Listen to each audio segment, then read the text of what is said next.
Hello and welcome to another episode of Last Week in Localization, the show where we talk about the latest from the world of localization, whether that is research, events, news, or whatever else is happening in the localization industry. My name is Sarah Hickey and I'm your host. And today I have another one of my wonderful colleagues with me, Valeria, who is a localization consultant at Nimdzi and also works for Skyscanner. Hi, Valeria. Hello, Sarah. Thank you so much for having me here today. Yeah, I'm so excited because you and I think we have not cooperated as much yet, and but you bring a completely different side to the team, and so it's exciting for me to learn from you as well. So tell me, what are we talking about today? So today we are focusing on how to choose your language team model, basically for your business. So this is an interesting theme, and it's not spoken about that much. So it's interesting. I just want to give some food for thought on how you can better choose your, what are the options out there and what are the things to think about. Some direction, if you want, on how you can make the best choice for you. Mm-hmm. Fantastic, because this is again something that I don't know anything about, which is my favorite thing, because then I can learn from you. So I already pulled up a recent article that you wrote for Nimdzi. So it can be accessed on the Nimdzi website under research and then Nimdzi finger food. We have your article exactly on the topic, what language team model is right for you. So I just pulled it up here. Maybe, we can start out here. Tell me a little bit what you wrote about here. Yeah, so actually this started from my personal experience at work. So I arrived at a company, and in this case, particularly more Skyscanner, where there was already like a predefined way of translating. So there was a set of agencies that we're using, and we realized that this system wasn't really working for the company. And this, together with aligning the strategy of the company, made us think about what is it that we should really think about to make sure that we can help Skyscanner reach their goals, right? So we started looking at what are the options out there, what is it that we need to make sure that we can support the business better when it comes to translating the content. And this is actually, so the exercise that I did was, first of all, thinking about what are our priorities. So what is it that we want to achieve? And this is something that, for every business, this will be different. So the idea is to really sit down, look at what your business wants to do, and understanding what is it that is really important. So maybe for some companies, it might be cost control. For other companies, it might be more efficient workflows. For other companies, might be better quality. So this is really regardless of if you have a pre-existing language team set up or if you have to build a new one completely from scratch. The first important bit is to understand what is it that you want to achieve, and then based on that, see what options are out there, and see how you can make it, what is basically what you will need to reach your goals. And you've created a really nice overview here, with where you're comparing the different models. Maybe I'm probably jumping ahead here a little bit now, but I like what you did here with having the different models on the left-hand side, and then you comparing them by cost, speed, effort, and scalability. So that, like you said already, maybe every company has a different focus, different things they want to achieve in a different way, and that this way they basically have a model. You created a model here that they can use to see what works best for them.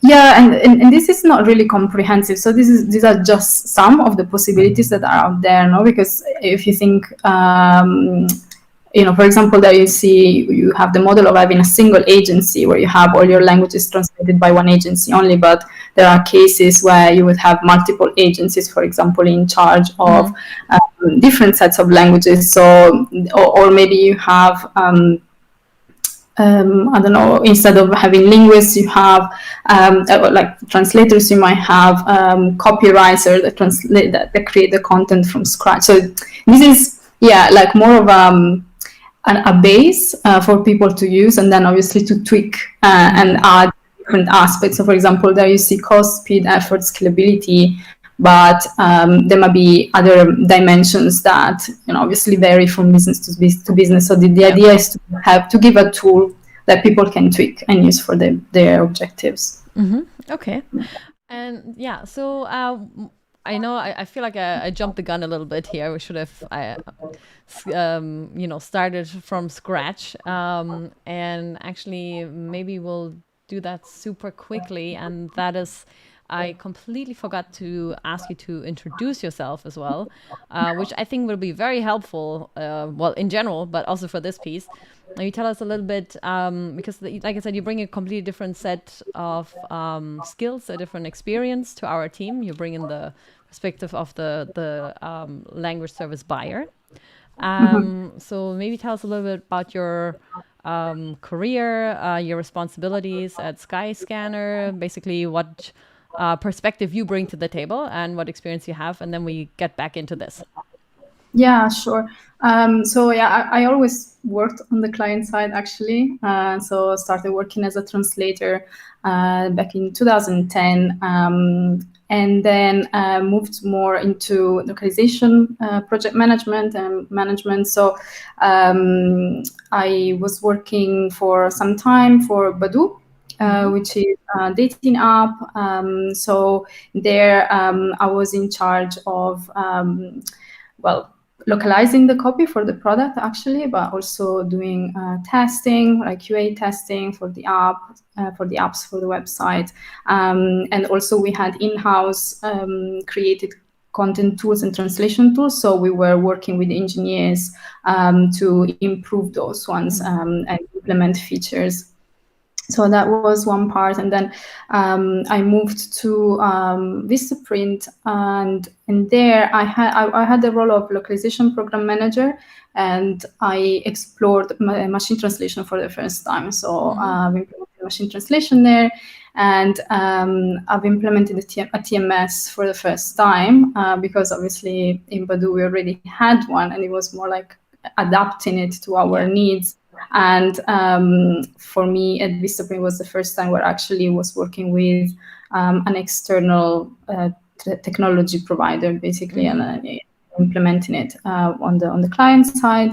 And then when it comes to Skyscanner, so I joined 2 years ago, and currently what I'm focusing on is the quality aspect. So I'm really working on that these days. But when I first joined, I implemented a TMS there, and also I reviewed the whole vendor management model. So that was the big part, and that was the moment where I could really take the whole vendor management system and change it. In the previous companies, there was vendor management model in place, but I was working with the people who were already in there. I was in both previous cases. We had freelancers, while here in Skyscanner we have agencies. So that's the only difference then from the previous one.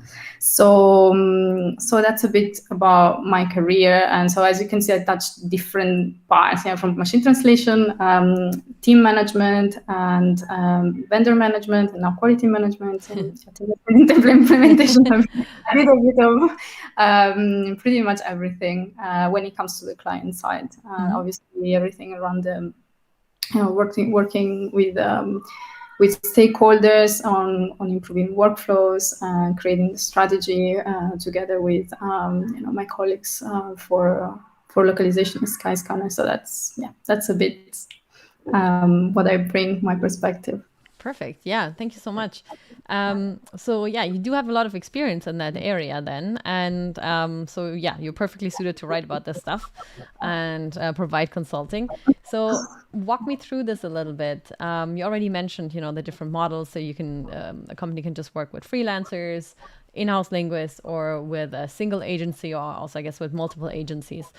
Yeah. So maybe, yeah, I don't know, pick your favorite and start there. Which are the different options, and in terms of like the different like pros and cons, or which ones are more suited to which type of company? Yeah. Yeah.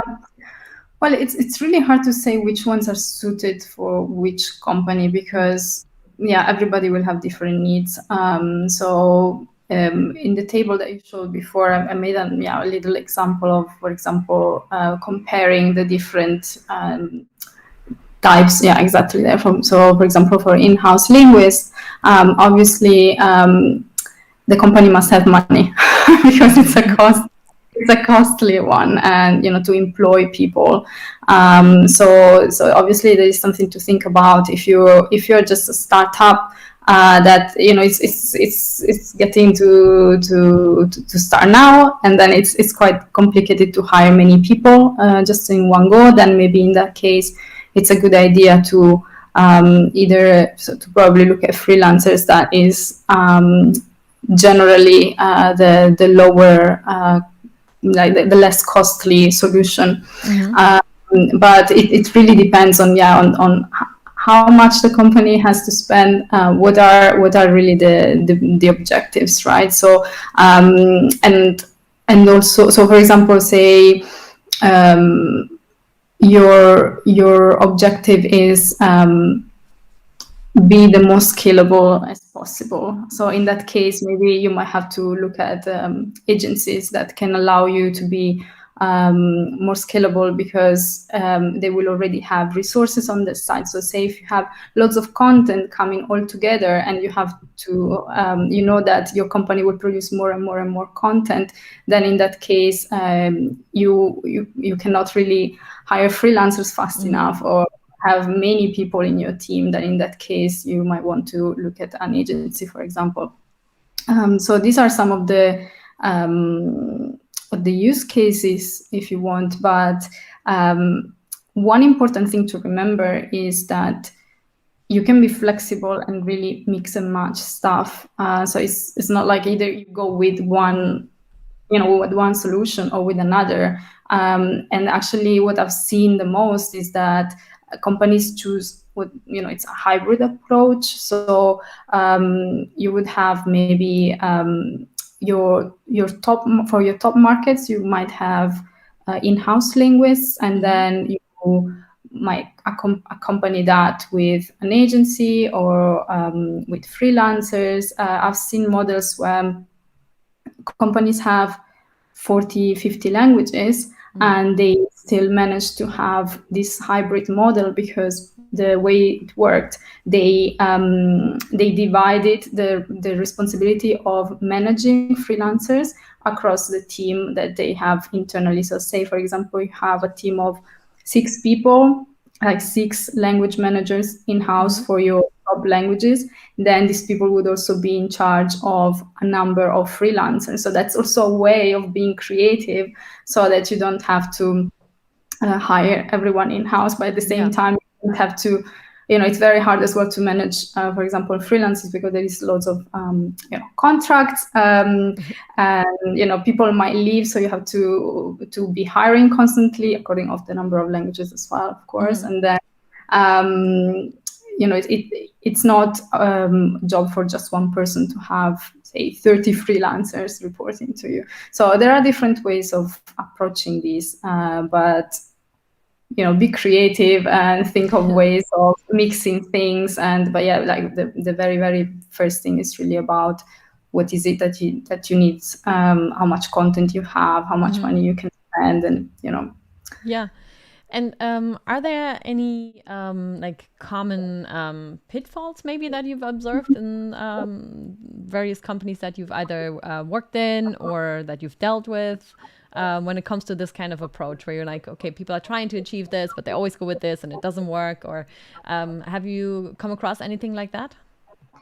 Well, maybe one thing that I come across is that it's very hard to abandon the vendor. So whatever type of or like apart from in-house linguists, this is a bit different. Obviously, if you have an in-house team, but generally companies that go for freelancers and or agencies, it's very easy to just think, okay, so they are there, they are translating, and and I kind of think that this will continue this way.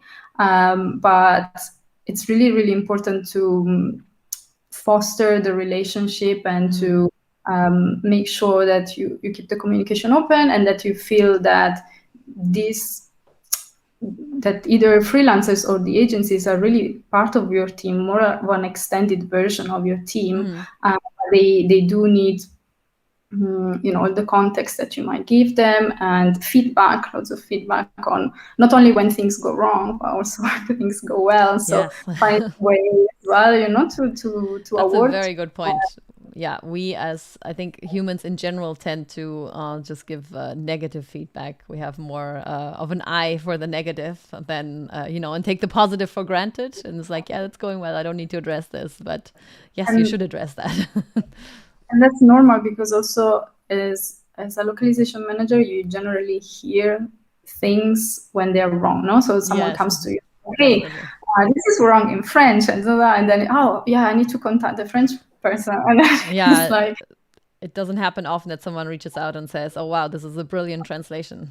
I just wanted to say. yeah, it doesn't happen often, but sometimes I don't know. I saw this sometimes it happens now. So I don't know. Obviously, maybe it depends on the company as well, and also how much you make sure that people are aware of what is localization and what you do. But yeah, I think it's important to take note as well. Like maybe, for example, there is a translator or an agency that, always does something consistently well, which could be maybe something small, like maybe they communicate super well, maybe they always That's important. tell you on time when, yeah, like, or they ask questions well in advance. They ask for more context. You see that they put in the extra effort. I think even that you can award, and it doesn't necessarily need to be something that is language related. So finding ways to engage more with your vendors. That is something that I saw as a pitfall in the industry. That generally is kind of something that gets a bit abandoned. Yeah, I really like that point because yeah, I think this is so important. Feedback and well, first of all, it's always about good communication. I mean, if anything, this this whole industry is bound also by improving communication in the end, right? On different levels, and so we know the importance of good communication, and that goes through all levels. And also, and I guess we can sometimes forget about that on the pure business level when we're not, trying to maybe translate, interpret, or localize for a client, but just on our own internal business relationships or with external people as well, that communication is always key to business success. I mean, that's basically what the whole industry is selling, but it's something to sometimes keep in mind when in our day-to-day operations, how important that is. That is the one thing, and feedback is also so critical to bring us forward, right? And yeah, it's just as a translator, I guess you always told us, well, basically the best translation, well, it doesn't read like a translation. It reads like Yeah. the original, which is great, which is the best compliment you can get as a translator, right? But of course, it doesn't usually invite people to come and say, hey, that's a great translation, because ideally you don't want it to sound like a translation in the first place. It's kind of in disguise. And for interpreting as well, when I did my degree, I remember we were basically told that, the as an interpreter, it's basically best to almost be invisible in the background. And if people notice you, it's usually a bad thing. You just want to Yeah. be on almost like the radio or something. So yeah, so that can make it tough in that industry to feel good, when you only Yeah, being noticed when it's negative. But I mean, try not to dwell on it, I guess, is the approach. yeah. Yeah, and one thing that can also be done to engage people more is to make sure that you send out a communication about what are the things that you've been working on as a team that then had an impact on the business. No, so That's a maybe really some good idea. campaigns or something. So you can you can set a reminder for yourself and say every quarter, every 2 months. You have that in the calendar that you're gonna reach out to your vendors in this case, because yeah, for the in-house team obviously people will know, but actually now I'm thinking, why not, like you can even send it, and because even when you're working within an in-house team, you sometimes do things and then Yeah. you don't I was just you gonna don't say, I think internally it's also really important because things get lost, you know. You often, I don't know if that's a saying as well, where the left hand doesn't necessarily know what the right hand does, that kind of like they should, yeah. but they don't necessarily. Maybe that's a German saying, I'm not sure. But anyway, you get the idea that technically internally you feel like everyone should know about Yeah. everything that's going on, but more often than not I found as well that that's not really the case, and you have to make that extra effort to keep people in the loop, at least about the most important stuff, right? And yeah, like I said, internal communication is really important too. So yeah. Yeah, so that, and actually in the past, I saw another thing that was working well. So as part of like regular communication, there was a particular company where I worked where we were giving out bonuses, or like call it bonuses, but like yeah, a bit of bit extra money to the freelancers that were performing consistently well. So basically, we would have spot checks, and then every I think it was spot checks every month. And then what happened was that we had like color coded, like who was the where the people were consistently doing well, or people who were improving, for example. So you can Oh, see, cool. this person wasn't working or wasn't achieving the quality level for like maybe 2 months, but then they recovered and they're doing like very well. And then we would pay like a little bonus, and this would be included in the communication, or like saying, hi, the best translator this month was this one, and the most improved translator was this other person. So it's also something that's like an idea, or if you want to make it even more personable, you can even add like personal stuff, or someone had a baby, or someone got married, or you Yeah. can put a sense of community if you want. And that's important for the people who are working with you to feel that they are achieving something together with you. So it's a collaboration. They're Definitely. not just typing and sending you out the translation, and that's it. Yeah. And it's also that creating that communication, yeah, as you were saying before as well. Yeah, absolutely. It sounds like actually two really good initiatives. On the one hand, that the little bonuses for the people who are improving, and then also to communicate that. That's basically two in one, right? It's both really good things. So that was largely now talking about freelancers and also in-house linguists. What about the relationship with agencies, or well, LSPs, I guess in this case? Then, what are there any like common pitfalls there you've observed, or the opposite? Anything that is going really well? Just any kind of maybe advice based on your own experience. Yeah, no, I think so. The same goes for agencies as well. So the communication and making sure that you keep that relationship. And with agencies, sometimes it can be tricky because you don't have the relationship directly with the linguists. So the good thing to do is to basically recreate what you can do for your linguists, also for the agency. So having sessions with them, having communication, like written communication about what you've been doing or what are your upcoming projects. Because I also feel that sometimes with agencies in particular, we expect, I don't know, like the best quality, because we are paying a lot of money, and we want you to know already what but not like we should be able to give all the information that are needed, and to really establish some sort of partnership. I think this is still missing, and this is something that the industry is kind of going a bit. I hear this more and more, right? We are kind of stopping talking about vendors and moving more toward partnerships. So I think we should start seeing the agencies more like allies and again like part of the team.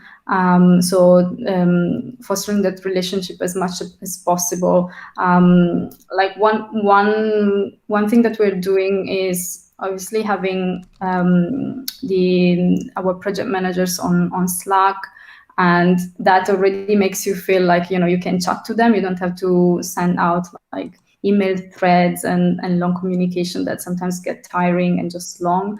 And making sure that you have kind of set meetings maybe once a month. At the beginning, it could be even more often, once a week, as you're smoothing a bit the processes, and then you see how it goes, maybe every 2 weeks, etc.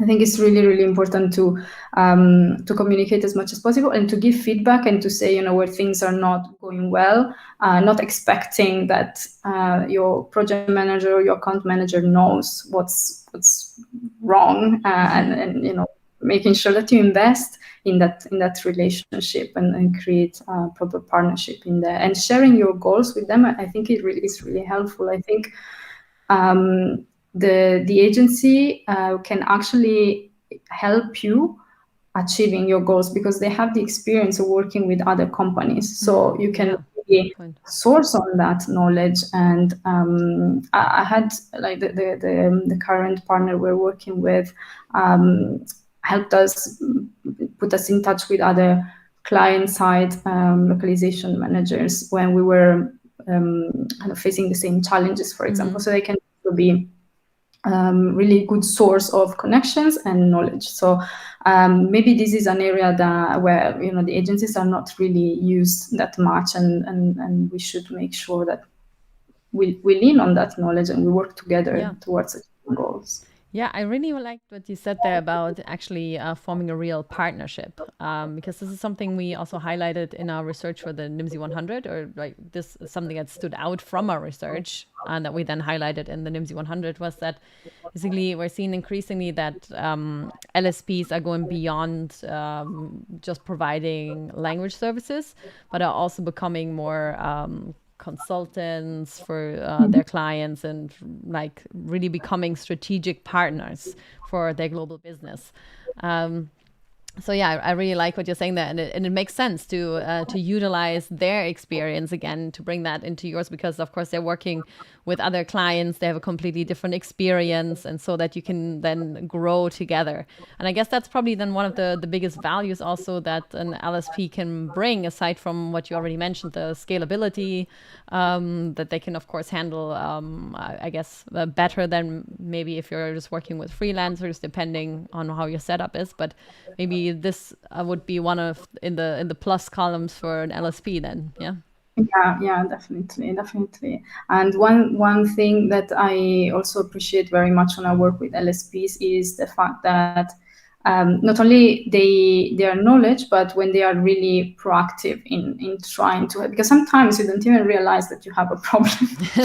In some cases, you're like, you're stuck in your ways because you've been working in the company for a while, and this is how it always worked. And whenever someone comes in, they also look at things with different, like with fresh eyes, and you can also suggest improvements to your processes, but also like, hey, why is your string like this? Maybe we can do something about this. So a piece of advice for LSPs is that like obviously we're moving towards more consultancy, but really being proactive in that, making sure that it's really like working together in the same team. When you are in a room and you are with your team and someone says, hey, this doesn't work well, and feeling like you can do that, fine, totally fine, like it's going to be appreciated feedback, and it's going to show that you care about what your client is trying to achieve, and you want to work together with them. So that's really, really important, like that proactive bit, that showing that you care. And I completely agree with you. We can get such, tunnel vision as well. Like, I don't think that's, I think that's only normal, right? You get used to the way you do things, and your team does things a certain way, and you only get the same set of eyes all the time. So it can be great when someone else comes in, either with a completely different background, or even not, but just a fresh perspective, whether that's in this case an LSP or sometimes it's a new team member. And it's great then when that person comes in or that company comes in and says, well, maybe you should look at this, or why don't we try this, and that can really bring you onto a much better path. And like you said, sometimes you don't even realize you have a problem, or in other cases, you might think you have one problem, but it's really a different problem that you need to solve. Yeah.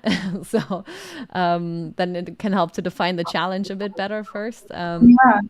Yeah. Yeah, as well when it comes to that, like for example, say you putting together a business case for your company, and you need some advice on how, hey, if I suggest I do this, how much time do you think this could reduce? Like kind of Yeah. ask for help as well when you're creating business cases, and because again, they must have helped other people doing the same thing, or they witnessed other people doing the same thing and they have that knowledge. And also going to your client with some suggestions, not just, I mean, you can highlight the problem and that's it, and then you can find a way to solve it together. But also if you already seen that and you already say, hey, so I saw this being solved like this, it's even better, because obviously you go to your client, you spot a problem and you give them a solution, which is, obviously makes the relationship much stronger there, because you're really helping them to overcome issues that maybe they don't have the time to even look at, and Exactly. so Yeah. very helpful. Yeah, absolutely. And again, this is just creates a whole different relationship, and that's why I think we've also started to move away a little bit from the word agency, where it's just more, basically a middleman or something, almost like someone just transferring from like the client to the translator and back, but really someone who adds value by being a partner for the client. Yeah. Actually, we have started as Skyscanner using this language more and more. Even when we speak to other teams, we are referring to our agency as our localization partner, because we really want to bring this perspective as well from, to other teams that might think that when you speak about translation agency is again, sending translation in, sending translation out, and that, I don't know why, but it gives this limited vision that is that, and we know that LSPs do so much more. So it's worth really start to push this a new way, like calling the vendors as partners, because this is what they really are. So ensure that people get into the ideas that this is not just a matter of getting a translation in and out, but much more of that, insights, process improvements. So yeah. Yeah, and this is also, I mean, I know now we're mostly talking about the relationship between the basically the buyer and the provider. But sometimes also, I'm a trained translator and conference interpreter, and in the community, then you sometimes also, hear some negative voices about like, well, what kind of value does an LSP add anyway? They just put like more money on top of what they're paying me. And what do they really do, And of course, aside from actually getting the client, which is also very important for the translator or the interpreter, right? This is something to really keep in mind also, that the LSP does not just, hire you and then transfer you to the client and that's it, but that there's a lot more involved, what they do in the middle, and to be really like a strong partner for the client in the end. Yeah, definitely. I agree. Okay, so I feel like we've discussed a lot here, and this is really insightful for me. Is there anything we've missed that you feel like we should still highlight, or? No, the only thing, again, just to make sure that you take the time to really think about your language model, because I think that sometimes it's either something that if you're going into a new company, there might be already a setup and that you have inherited, and you think this is the way it is, and why change it? But or you could be in a situation where you have to set up everything from scratch. But in both cases, especially in the case where you inherited already a system, I think it's worth question in it and see if what you need for your team to go to the next level. Evaluate it, see if this is actually working for you, and see how the business objectives have changed over time. So if the system worked for you until yesterday, is it a system that will work for you tomorrow, or that will take you to where the company wants to be? So it's important to take the time to really think about it and not to kind of take for granted that this is how it is, and because we've done it for forever, we're just going to continue doing it. So yeah, make sure that you look for red flags as well. It might be, for example, that you feel that you're not in control of quality, for example, or that your costs are spiraling out, or that you suddenly are going to get so much content, or that your content is going to reduce very much for some reason. So also, like, making sure that you are very attentive with what's going on in the company, and then you can use that to tweak your team model as well, because it can be tweaked in, going. It's not like something that you decide and it's going to be like this, and that's and it it's going to be like this for a long time. So it's something that you can continuously reevaluate to make sure that you're in the position where you can better support your company. I think that's really, really good advice for business, first of all. Like you said, like to not, I feel like it's good to never get fully comfortable, like we all kind of want to get comfortable, and that's also a natural thing, but it's a good thing to, always revise again to see, are you still on track with what you're trying to do? Have things changed? And because of that, you need to change and your system needs to change. And in general, also to always ask why, like, why are we doing something a certain way? And I think that's not just good business advice, that's also good life advice, right? I remember my parents always told me to just never accept that someone tells me, well, this is the way it is, without asking, well, why, or okay, it is the way it is, but is that good? Should it be different maybe? So I think sometimes it's simple enough questions that can bring up a lot and potentially change and improve a lot. Yeah, and sometimes you need, like, maybe a little change. You can try and test things. You don't have to say, oh my God, tomorrow I'm going to, fire all the freelancers.